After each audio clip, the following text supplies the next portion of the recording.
রাত্রে মানুষ যখন ঘুমে যায়, তোমার বিবি যখন ঘুম যায়, তোমার ছেলে যখন ঘুম যায়, তুমি নিশি রাত্রে ঠান্ডা পানি দিয়ে ওযু বানিয়ে নামাজের মুসল্লায় বসো। তুমি আবার যখন ডাক দাও রব্বুল আলামিন, পৃথিবীর কোনো মানুষ আমার গুনাহ সম্পর্কে জানে না, তুমি আমার গুনাহ সম্পর্কে জানো। আমি এমন গুনাহ করেছি আমার বিবি জানে না, বিবি গুনাহ করেছে আমি জানি না। আল্লাহ তুমি সব কিচ্ছু জানো, হে আমার প্রভু তুমি আমাকে মাফ করে দাও। আমার আল্লাহ বলে, তারপরও যদি তোমাদেরকে আমি মাফ না করি, তারপরও বান্দা তোমরা আমার রহমতের দরজা থেকে ফিরে যাইও না।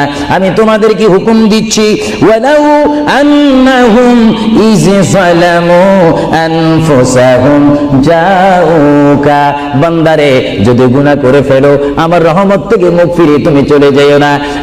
বান্দা, আকাশ পরিমাণ যদি গুনাহ করো, পাতাল পরিমাণ যদি গুনাহ করো, সাগরের পানি পরিমাণ যদি গুনাহ করো, পাহাড় তুলনায় যদি তুমি গুনাহ করো, আমার